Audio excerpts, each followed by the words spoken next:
Hey there, you looking kinda cute. Please consider subscribing and check out our Patreon for more. Enjoy the video.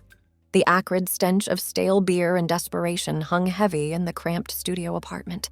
Crumpled job rejection letters littered the floor, testament to weeks of fruitless searching. A lone figure slumped on a threadbare couch, his unshaven face illuminated by the flickering glow of a muted television. With a weary sigh, he reached for the last can of cheap beer on the coffee table. The aluminum crackled as he popped the tab, a sound that once signaled relaxation but now only emphasized his failures. As he lifted the can to his lips, a faint wisp of blue smoke curled from the opening. He blinked, certain his eyes were playing tricks. But the smoke thickened, coalescing into a muscular azure figure that hovered above the coffee table. "What the?" He scrambled back, nearly toppling off the couch, the blue being stretched, flexing impressive biceps. "Ah, feels good to be out," its booming voice reverberated through the tiny apartment. "I am the genie of the beer can, and you, fortunate mortal, have released me from my aluminum prison." He gaped at the apparition, words failing him. The genie's chiseled abs rippled as it struck a bodybuilder pose. "In gratitude for my freedom, I shall grant you 3 wishes. Choose wisely for—" "3 wishes?" he interrupted, finding his voice. "Like, anything I want?" The genie nodded, an indulgent smile playing across its lips. "Within certain cosmic parameters, of course. No wishing for more wishes, no bringing back the dead, and no making anyone fall in love. But aside from that, the multiverse is your oyster." His mind raced.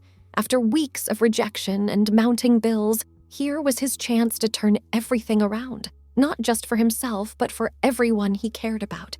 I wish for great wealth," the words tumbled out. "Enough money that I never have to worry about bills or work again.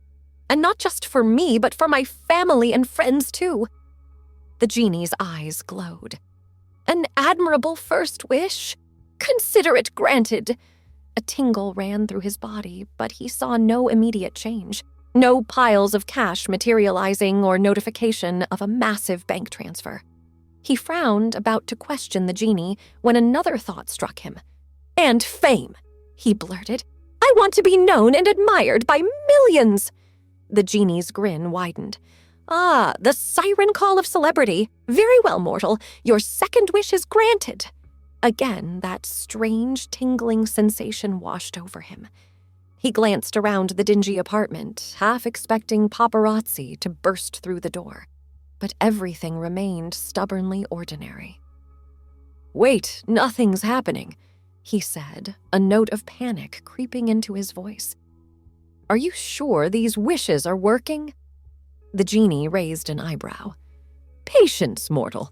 The wheels of fate are in motion, but perhaps you'd like to make your final wish, to truly cement your new status." He hesitated, then nodded. "All right, for my last wish, I want to be adored by the public, to have people look up to me and love me." The genie's eyes flashed. "As you wish." This time, the tingling intensified to an almost painful degree. The room began to spin, colors blurring and melting together. He cried out, squeezing his eyes shut against the dizzying whirl of sensations. When the world finally steadied, he found himself in a vastly different setting. Gone was the cramped apartment, replaced by an opulent dressing room. Gilt-framed mirrors lined the walls, reflecting the sparkle of chandeliers. But it was his own reflection that made him gasp in shock. Staring back at him was the face of a beautiful young woman, her golden hair swept into an elegant updo. A glittering tiara nestled among the carefully arranged curls. "What? What's happening?" The voice that emerged was high and melodious, nothing like his own. A flurry of activity erupted around him as a team of stylists descended, fussing with his hair and makeup. "Your Royal Highness, we must hurry." A woman with a clipped British accent tugged at his arm. "The ceremony begins in less than an hour." "Ceremony?" He, or rather she, echoed weakly. "Your wedding, of course." The woman looked exasperated. Honestly, Princess Isabel, this is no time for jokes. The entire world is watching. Princess Isabel. The name struck a chord of recognition. She had seen it in countless tabloid headlines and news reports. The beloved daughter of Prince Charles and the late Princess Diana, adored by millions, and apparently about to be married. This can't be happening, she muttered, staring at her unfamiliar reflection. The face that gazed back was undeniably beautiful, with Diana's blue eyes and Charles's aristocratic nose. But it wasn't him. It couldn't be. "Where's the genie?" she demanded, whirling to face the bustling attendants. "I need to speak to the genie." The head stylist exchanged worried glances with the others. "I'm afraid the stress is getting to Her Highness. Perhaps a cup of chamomile tea?" "I don't want tea," Isabel snapped, her frustration building. "I want—" A puff of blue smoke materialized beside her, coalescing into the muscular form of the genie. The attendants shrieked in surprise, backing away from the apparition. "You called, Your Royal Highness?" The genie's voice dripped with amusement. Isabel grabbed the genie's arm, uncaring of the shocked gasps from her staff. "What have you done to me? This isn't what I wished for." The genie's eyebrows rose. "Oh, let's review, shall we? You wished for great wealth. As Princess Isabel, you have access to the vast riches of the British royal family. Your friends and relations enjoy lives of luxury and privilege." But the genie held up a hand. "You wished for fame. As the daughter of Charles and Diana, you are one of the most recognized faces on the planet. Your every move is scrutinized by the press and public alike." Isabel opened her mouth to protest, but the genie pressed on. "And finally, you wish to be adored by the public. Princess Isabel is beloved by millions, seen as a symbol of hope and renewal for the monarchy. Your wedding day is being celebrated around the globe." The genie spread his hands. "I have fulfilled your wishes to the letter. Great wealth, fame, and public adoration, all wrapped up in one royal package." Isabel sank into a nearby chair, her voluminous white gown billowing around her. "But I'm not me anymore. I'm a woman, a princess. You didn't specify that you wished to retain your original identity," the genie said with a shrug. "In fact, you seemed quite eager to leave your old life behind." "That's not fair," Isabel protested, her voice rising. "You knew this isn't what I meant." The genie's expression hardened. "I granted your wishes as stated. The fact that you failed to consider the consequences is not my concern. Now, if you'll excuse me, I have other lamps to haunt, or beer cans, as the case may be." With a final mocking bow, the genie vanished in a puff of smoke. Isabel stared at the space where the genie had been, her mind reeling. This couldn't be happening. Any moment now, she'd wake up on that ratty couch, hungover and jobless, but at least in her own body. A gentle knock at the door snapped her back to reality. "Isabel, darling, are you decent?" The voice was instantly recognizable, even though she'd only heard it in news clips and documentaries. Prince Charles, the King of England, and now, apparently, her father. Yes, come in," she called, her voice shaky. The door opened, and Charles entered, resplendent in his military uniform. His eyes crinkled with pride as he took in the sight of her. "Oh, my dear girl," he said, his voice thick with emotion. "You look absolutely radiant. Your mother would be so proud." The mention of Diana sent a pang through Isabel's heart. She may not have the princess's memories, but she knew the pain of losing the people's princess had affected the entire nation. Charles crossed the room, taking her hands in his. "I know this day must be bittersweet without her here. But I want you to know how very proud I am of you, Isabel. You've grown into such a remarkable young woman." Isabel felt tears prick at her eyes, overwhelmed by the genuine love and affection in Charles's gaze. This man truly believed she was his daughter, the product of his ill-fated marriage to Diana. "I thank you, Father," she managed, the words feeling strange on her tongue. Charles smiled, patting her hand. "Now then, are you ready to make history?" The entire world is waiting to see you walk down that aisle. Panic fluttered in Isabel's chest. The wedding! She was supposed to get married to someone she'd never even met. How could she go through with this charade? I don't know if I can do this, she whispered, voicing her fears aloud. Charles's expression softened. Pre-wedding jitters are perfectly normal, my dear. But I've seen the way you look at Henry. The two of you are clearly mad for each other. Henry? The name triggered a flood of information in Isabel's mind, as if accessing a hidden database.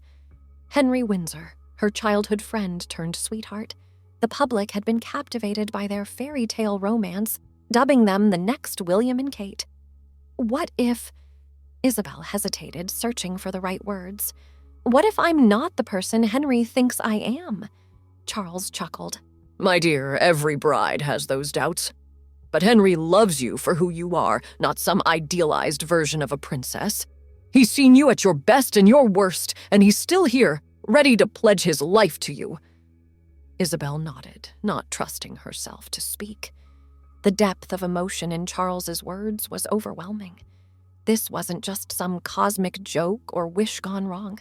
She had been dropped into the middle of real lives, with real relationships and expectations. A discreet cough from the doorway caught their attention.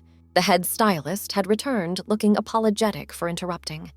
Begging your pardon, your majesties, but it's time. The car is waiting to take Her Royal Highness to the cathedral. Charles squeezed Isabel's hands one last time. This is it, my dear. Are you ready to begin the next chapter of your life? Isabel took a deep breath, forcing a smile onto her face. As ready as I'll ever be. Father. The drive to St. Paul's Cathedral passed in a blur. Isabel sat in stunned silence, watching throngs of cheering well-wishers lining the streets. Union Jack flags waved frantically, and signs proclaimed messages of love and support for the royal couple. It was all so surreal. Just hours ago, or was it a lifetime, she had been a struggling, unemployed man. Now she was Princess Isabel, beloved by millions, and about to be married in a ceremony watched by billions around the globe. As the car pulled up to the cathedral steps, Isabel's heart pounded.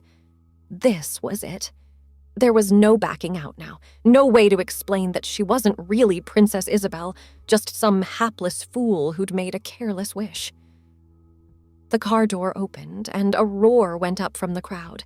Isabel stepped out, blinking in the sudden flurry of camera flashes. The weight of her elaborate gown and sparkling tiara felt alien and oppressive. Charles appeared at her side, offering his arm. Ready, my dear? Isabel nodded, not trusting her voice. As they began their ascent up the cathedral steps, she caught sight of her reflection in a nearby window. The woman staring back was undeniably beautiful, every inch the fairy tale princess. But behind those familiar blue eyes, Isabel saw only fear and confusion. The massive doors of St. Paul's loomed before them. Beyond lay her future, a life she had never asked for, with a man she had never truly met. Isabel took a deep breath, steeling herself for whatever came next. As the first notes of the wedding march began to play, she whispered a silent prayer to whatever higher power might be listening. Please, help me figure out how to be Princess Isabel. With that, she stepped into the cathedral, ready to face her new reality, for better or for worse. The interior of St. Paul's Cathedral was a breathtaking sight. Its soaring arches and intricate stonework bathed in the soft glow of thousands of candles. Isabel's steps faltered for a moment as she took in the sea of faces turned expectantly toward her. Royalty, celebrities, and dignitaries from around the world filled the pews, all eyes fixed on the blushing bride. At the far end of the aisle, a tall figure in a crisp military uniform stood waiting. Even from this distance, Isabel could see the nervous smile playing across Henry's handsome features. This was the man she was supposed to marry, the person who knew Princess Isabel better than anyone else in the world. Panic threatened to overwhelm her. How could she go through with this? She didn't know the first thing about being a princess, let alone a wife. This Henry deserved to marry the real Isabel, not some imposter dropped into her life by a capricious genie. Charles must have sensed her hesitation. He gave her arm a reassuring squeeze. Deep breaths, my dear. Just focus on Henry. The rest of the world fades away when you look into the eyes of the one you love. Isabel nodded, forcing herself to put one foot in front of the other. The familiar strains of Wagner's bridal chorus swelled around her as she made her way down the aisle, a vision in white lace and diamonds. With each step, fragments of Princess Isabel's life flashed through her mind. Childhood games with Harry and William in the gardens of Kensington Palace. Tearful goodbyes as she headed off to boarding school. The crushing grief of losing her mother at such a young age. First meetings with Henry, giggly teen crushes blossoming into something deeper and more profound. By the time she reached the altar, Isabel felt as if she'd lived two lives, her own unremarkable existence and the gilded, privileged life of the princess. The memories weren't truly hers, more like watching scenes from a movie, but they helped ground her in this new reality. Henry's eyes shone with love and admiration as she took her place beside him. "You look absolutely breathtaking," he whispered, his voice carrying a hint of awe. Isabel managed a shaky smile. "Thank you," she murmured, studying his face. He was undeniably handsome, with kind eyes and a strong jawline. The sort of man any woman would be thrilled to marry. But to Isabel, he was a stranger. The Archbishop of Canterbury stepped forward, his resonant voice filling the cathedral as he began the ceremony. Isabel tried to focus on the words, but her mind kept drifting. What would happen after this? Would she be expected to fulfill all the duties of a princess and future queen? How long before someone realized she was an imposter? Dearly beloved, the Archbishop intoned, we are gathered here today in the sight of God and in the face of this congregation to join together this man and this woman in holy matrimony. As the ceremony progressed, Isabel found herself going through the motions, speaking the responses as if on autopilot. Some deeper part of her, the essence of Princess Isabel that had been imprinted on this body, seemed to know what to do. When it came time for the vows, Henry turned to her, his expression serious yet filled with warmth. "I, Henry Philip Arthur, take you, Isabel Diana Elizabeth, to be my wedded wife," he began, his voice strong and clear, "to have and to hold from this day forward, for better, for worse, for richer, for poorer, in sickness and in health, to love and to cherish, till death us do part, according to God's holy ordinance. And thereto I plight thee my troth." The sincerity in his words was undeniable. This man truly loved Princess Isabel, had built a life and future around her. The weight of responsibility settled heavily on Isabel's shoulders. She may not have asked for this life, but she owed it to Henry and to the real Isabel to honor those vows. Taking a deep breath, Isabel began her own vows. "I, Isabel Diana Elizabeth, take you, Henry Philip Arthur, to be my wedded husband." The words flowed more easily than she expected, as if some part of her truly meant them.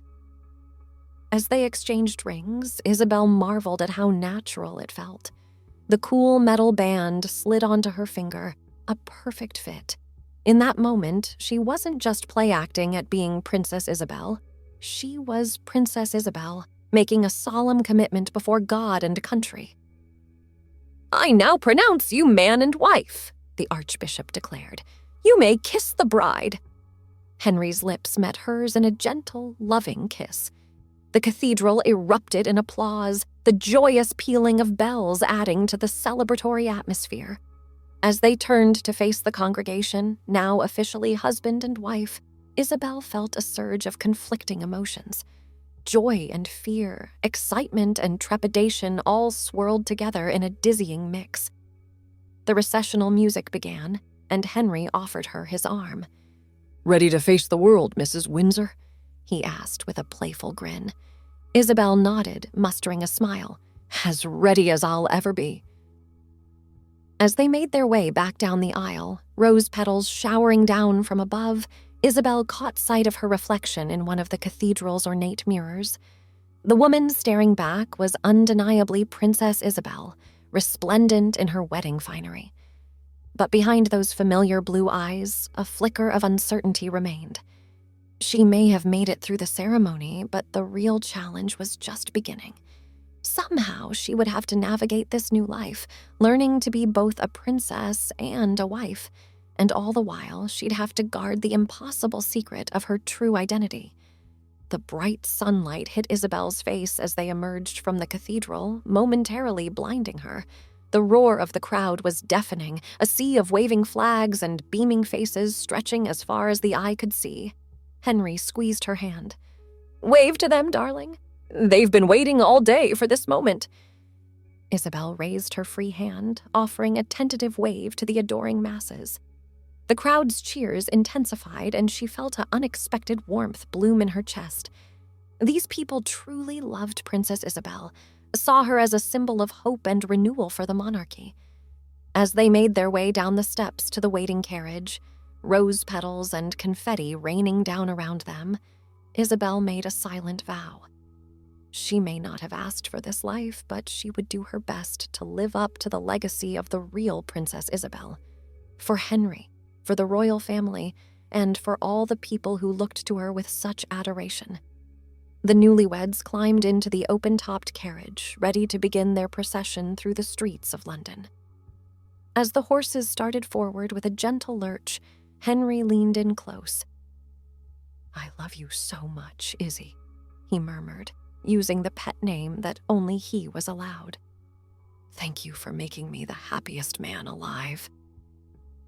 Isabel managed a smile, pushing down the guilt that threatened to overwhelm her.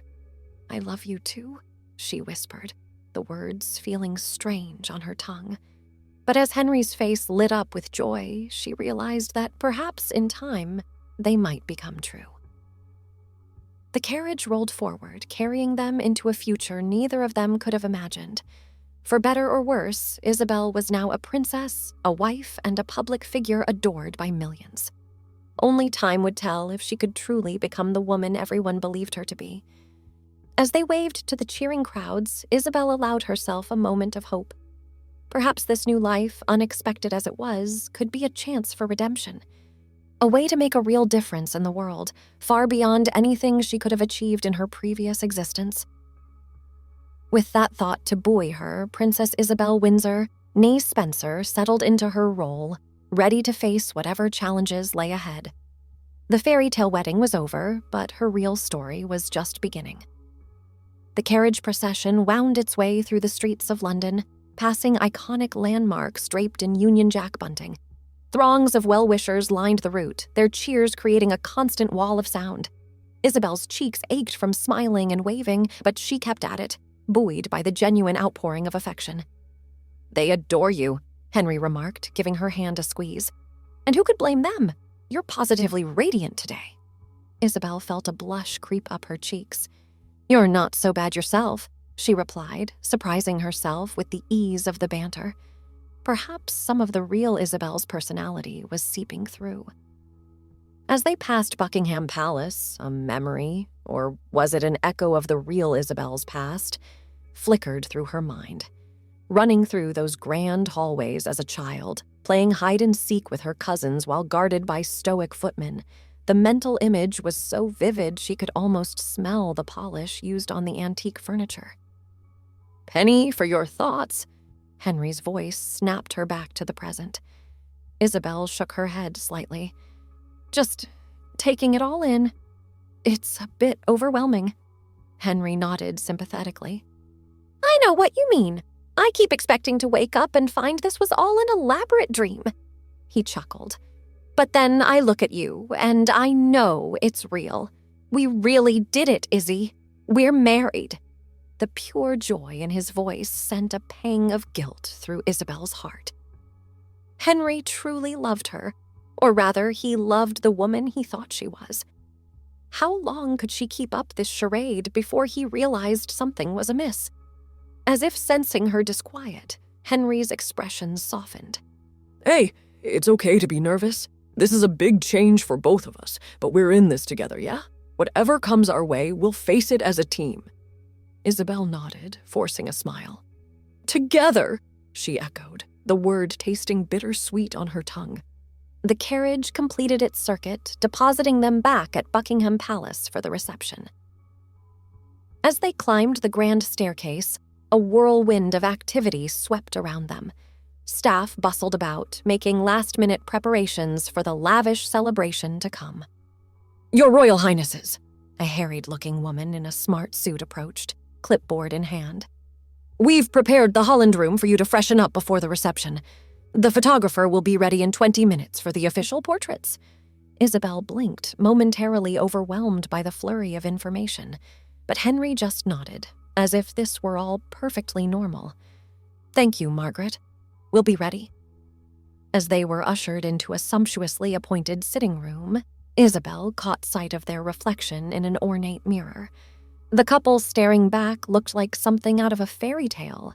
The handsome prince in his military finery, the beautiful princess in her flowing white gown. But behind the picture-perfect image, Isabel saw only a scared, confused imposter. I'll give you a moment, Henry said, pressing a kiss to her cheek. I'm sure you want to touch up your makeup before the photos. I'll be just next door if you need anything. As the door closed behind him, Isabel sank onto a nearby chaise lounge, her voluminous skirts billowing around her. The weight of her new reality came crashing down, and she buried her face in her hands. What had she done? In her haste to change her mundane life, she'd wished away her entire identity. Now she was trapped in a gilded cage, expected to play a role she knew nothing about. How long before someone, Henry, Charles, the staff, realized she wasn't really Princess Isabel? A soft knock at the door made her jump. Your Royal Highness, a maid's voice called. I've brought some refreshments if you'd like. Isabel hastily wiped her eyes, praying her makeup hadn't smudged. Come in, she called, trying to inject some regal authority into her tone. The maid entered, pushing a small trolley laden with delicate sandwiches and a steaming pot of tea. As she busied herself pouring a cup, Isabel studied her, searching for any sign of suspicion or doubt. But the young woman's face showed only deference and a hint of awe at being in the presence of royalty. Will that be all, ma'am? The maid asked, setting the fine china cup on a side table. Isabel nodded, then hesitated. This was her chance to learn more about her new life, to gather information that might help her maintain the illusion. Actually, she said, affecting a casual tone, I was wondering if you could remind me of the schedule for the rest of the day. It's all been such a whirlwind. I'm afraid some details have slipped my mind. If the maid found this request odd, she didn't show it. Of course, Your Royal Highness. After the photographs, you'll be receiving guests in the staterooms. Then there's the wedding breakfast in the ballroom, followed by your first dance. You're set to change into your going-away outfit around 4 o'clock before departing for your honeymoon. Honeymoon. The word sent a jolt of panic through Isabel. She'd have to be alone with Henry, expected to act as a loving new bride. How could she possibly pull that off? And where are we going for the honeymoon? She asked, trying to keep her voice steady. Just to be certain I've packed appropriately. Now the maid did look slightly confused. I believe you and Prince Henry chose to keep the destination a surprise, ma'am. Only His Royal Highness and your lady's maid know the details. Isabel nodded, covering her laps with a forced laugh. Of course, silly me. The excitement of the day has addled my brain a bit. The maid smiled indulgently. Perfectly understandable, ma'am. It's not every day a girl gets married, especially not with the whole world watching. As the maid excused herself, Isabel sipped the expertly brewed tea, her mind racing. She had mere hours to learn as much as she could about Princess Isabel's life, habits, and relationships. Otherwise, her carefully constructed new world would come crashing down around her. Setting down the teacup with renewed determination, Isabel stood and smoothed her gown. She may not have asked for this life, but she was stuck with it now. And if there was one thing her old self knew how to do, it was adapt to survive. All right, Isabel, she muttered to her reflection. Time to become the princess everyone thinks you are. Thanks for watching. The rest won't be viewable on YouTube, so check out Patreon if you want more.